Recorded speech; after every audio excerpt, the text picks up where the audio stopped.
They never relented on this case. They remained focused, and they made sure that, number one, justice was served, and most importantly, the law prevailed in this situation.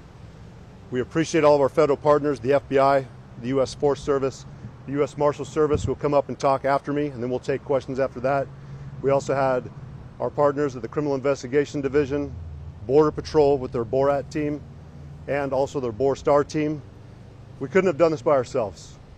We're a medium-sized agency, as I've said throughout this process.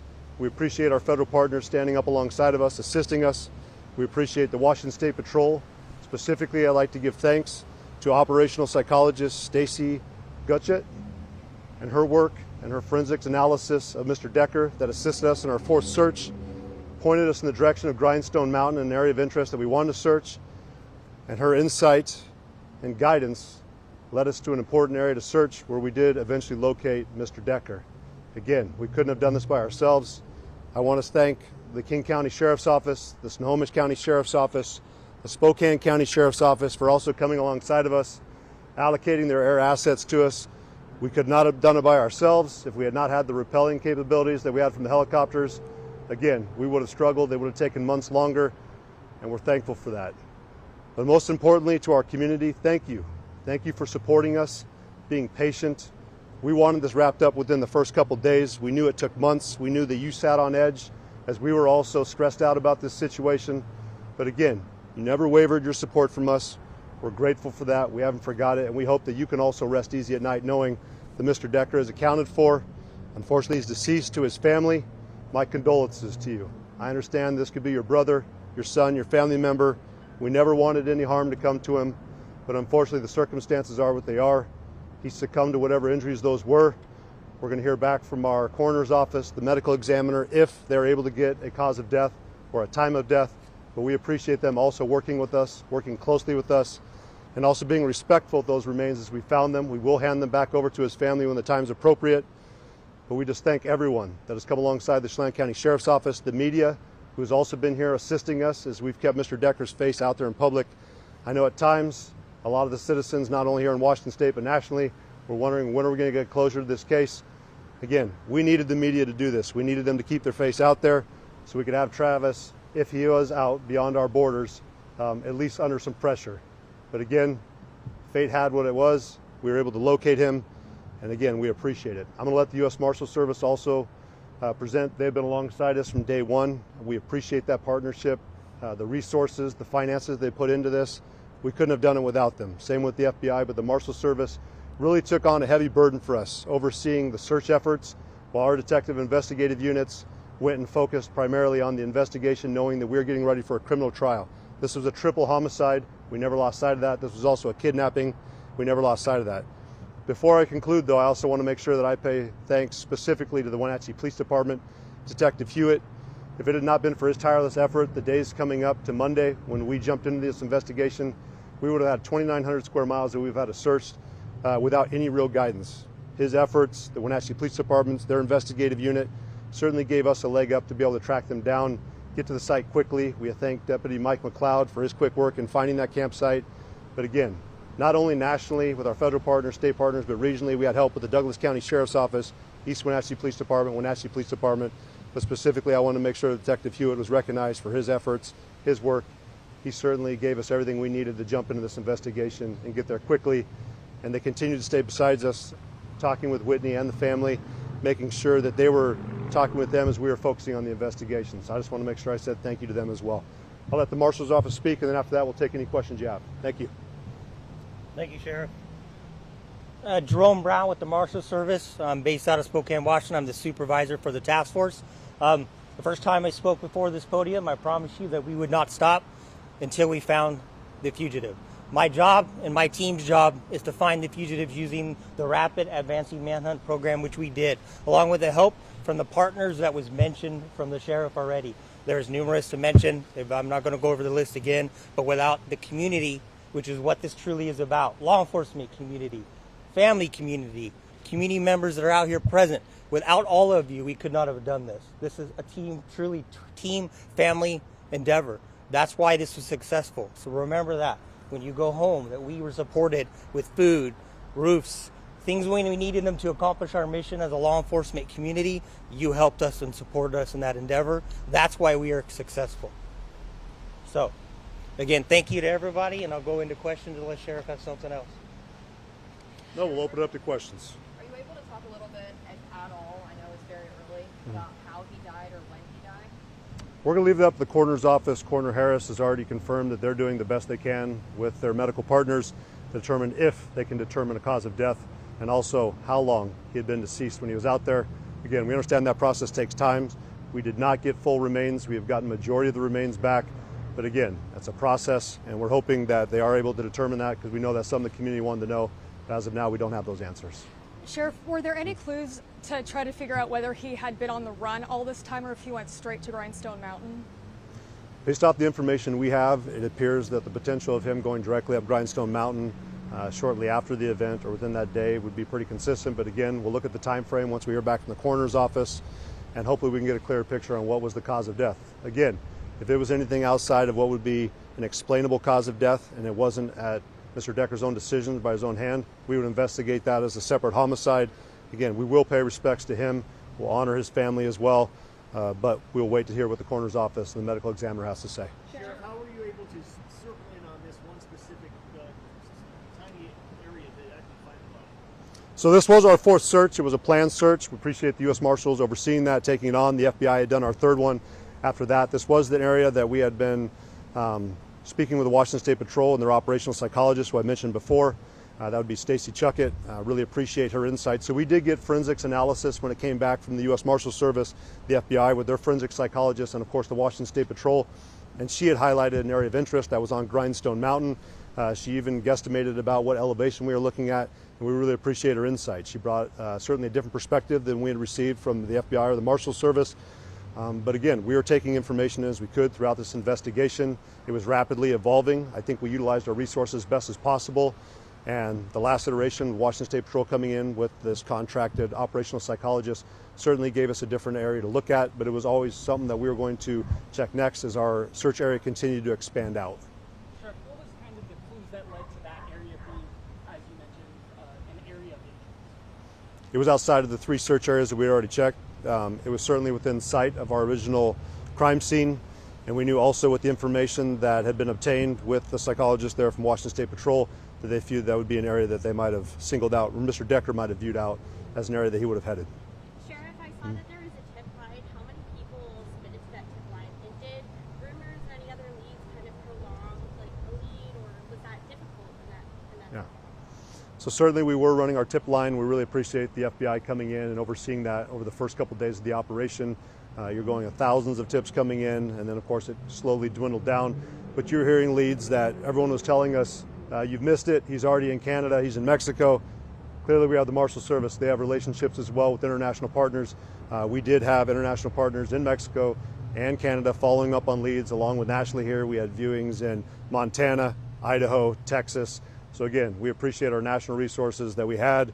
Also, we had local resources in different states that were willing to step up, assist us, track down leads. Again, we couldn't have done this by ourselves, but certainly we weren't overlooking any tip that came in, any bit of advice that we had. But it certainly strained our resources that we did have, but we primarily kept our focus here with our investigators, and eventually we got the results we were looking for.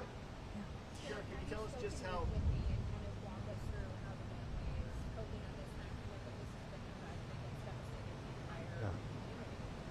Yeah, so I have been in touch with Whitney. We've certainly tried to respect her privacy throughout this process. We know that she's grieving, the family's grieving. We've told her that we will share information that she feels appropriate. We had a general idea. I'd like to thank Captain Chance with Wenatchee Police Department. He really was the point of contact primarily with the family. But when we did have press releases that came out that I felt would be more shocking to the conscience, we did try to communicate that with her so she wasn't taken back by it. But we understand no matter what, this is not going to bring Peyton, Evelyn, and Olivia back. If anything, we just hope that maybe she would sleep better at night. She wouldn't be looking over her shoulder. But we understand nothing we can do is going to reverse this travesty and bring her daughters back, which we feel for that. But we certainly have done everything we can to be supportive of her and respect her privacy and keep her informed when she needed to be. Sheriff, can you tell us just how it feels for you personally and for your department to finally have this thing done? My focus is more back on my agency. I understand that a lot of our deputies have taken a huge toll when they're sitting there on the crime scene for hours on end. Our detectives are having to read through these reports, the fine details of the case that no officer in his law enforcement career should really have to read through. So I certainly am focusing on them, making sure that they have the support they need with psychologists, critical incident stress management, peer supporters. We've done everything we can to make sure we're supporting them on that front. I would say personally that I certainly view it as a win for our community that we can close this. This has been a very dark chapter. You're looking at one of the largest manhunts in Chelan County history, one of the most horrific crimes that we've seen in Chelan County, and we're glad to put it behind us. Personally, I certainly just feel for the family. I couldn't imagine that as a father, to lose any of my kids, especially all three, and I hope that we never see anything like this in Chelan County again. But personally, I'm just glad to see it's closing out and we're putting it behind it. And number one, above all, that we found Mr. Decker, he's accounted for, and that we can say that threat to our community is confirmed, no longer a threat. Is this case officially closed in Chelan County now? We will go through the final processes of closing out the case. We know that our detectives still have some things to wrap up. We still consider this to be a criminal case. We're making sure that we've documented all of our evidence, that we've completed all of our reports, and that we've done what we need to do to process the evidence we have. We do not believe there are any other suspects, anything else we need to follow up on, but we want to make sure it's closed properly. Sheriff, do you think you've gotten any closer, or will you ever get close to a reason why Mr. Decker might have done it? No, I don't think we'll ever have a true reason. I don't think it really matters what his reasoning was. In our view, and based off the evidence we have, he committed murder. It's inexcusable, it's inexplainable, and we would have liked to, of course, heard his thought process and what he was thinking at the time. But I don't think anything he said would have justified it. The bottom line is our community is now down 3 young girls that would have been our bright future. They're not here. I know several members of our agencies had their kids interacting with them on sporting events and other personal events, so it's a loss for us personally too. We recognize that those girls are gone for their family. They're not going to be able to enjoy birthdays, other memories, first dances, first sporting events, even first jobs. So I certainly feel for them. I understand that is a huge loss, and I certainly will be sending my prayers towards them, hoping that they can find some kind of closure on this. Can you speak to the state of the remains? You touched on this a little bit last week, but did the crime lab give any indication about why it may have been particularly difficult to test any of these samples? Was it because of the state of the remains, or what did you No, I would say the biggest challenge to the results was me personally. I requested more than they're used to. I appreciate Chief Batiste and his team being flexible and willing to adjust. I did not want to take any chance of just coming back with samples from the clothing. I wanted samples from the remains that were also located there. I know this was an unusual request for the State Patrol. I appreciate them humoring me on this, but we also want to make sure we shut down conspiracy theories. Mr. Decker did not bring anyone else up there and leave the remains behind. This is Mr. Decker's remains. The clothing matches, the remains match. That is the end of the conversation. This is why we asked them to take their time, test more samples. And again, I have to follow the lead that our detectives did. They've been thorough, by the book, and have not rushed any process through this. So when we're making this request to the Washington State Patrol, I understand that it took more time, but I certainly have to follow our investigators' leads and say, go the extra mile, don't rush this investigation, and make sure it's closed out properly. I think we did that, though it was frustrating to our community. I understand that, and to others, the Sheriff's Office did exactly what it was supposed to do. Is there any specific estimate of how many personnel across all the agencies worked together throughout this entire process? I would say hundreds. In the search alone that the FBI coordinated, we were over 100 personnel that were on the ground searching, in addition to the amount of money that each agency has contributed. Had the Chelan County Sheriff's Office and the Chelan County government itself had to absorb the cost of this, it would have bankrupted our county. So thank you to the FBI, thank you to the U.S. Forest Service, thank you to Border Patrol, thank you to the Marshals, thank you to every single municipality and county agency that came out, contributed funds. Again, we couldn't have done this by ourselves, and I've heard you've spent a lot of money. I guarantee if it was your kids, you would ask me to spend the same amount of money. So if I had to do it over again, we'd do it exactly the same way to ensure that justice was served and, again, that the law prevailed. Is this the largest manhunt we've seen in the nation? I'm not sure on the nation. I certainly have our subject matter expert here, but for Chelan County, this certainly takes the largest manhunt that I think we've ever seen, that we've ever heard of. And we did talk to former members of our agency, but I don't think we've ever seen anything like this before. Sheriff, is there a timeline from the coroner's office as to when they have some more definitive results as to what caused the matter? They said it could take months. I'm not the subject matter expert in here, but I know that Coroner Harris was open to have any questions on that front to be redirected back over towards him. Certainly someone I would trust his opinion. He's done an excellent job for not only the industry, but our county for several years. We're going to miss him, but I know we've got a good candidate coming up behind him with Deputy Earl Crow that's going to be taking that position potentially. So we've got good people in there. I know they'll get the results when they get them. Anything else from anybody? Thank you for your hard work, Sheriff. Well, it was definitely a group effort. The Sheriff's Office didn't do this by ourselves. I know I get to stand up here and take some credit, but we didn't do this by ourselves. It certainly was a group effort. The Marshal Service was key. Again, they took on the workload that was this manhunt. The FBI was certainly pulling every string they could behind the scenes, getting additional resources. If we hadn't got the additional funding for that third search, I get that we didn't get the results we wanted to, but we certainly did everything and was showing that we weren't willing to give up, and we're going to continue to do what we need to do. But we're just appreciative for all of our partners that came alongside us, and most importantly, and I want to say this too, like our deputies stepped up every single day while we were out here taking on fires, as we're seeing here. The 365-day, 24/7 coverage that we provided was still being taken care of. You've seen our deputies at work handling other cases. And I appreciate them too. They've done a lot of personal sacrifice, and we continue to be here and support them. Just appreciative of their efforts. I appreciate it. Thank you. Appreciate you coming, and thank you for being supportive of us during this time. We're looking forward to closing this case out. And to Whitney, certainly hope you know that we never gave up. And Peyton, Evelyn, Olivia, their memories will live on forever. Thank you.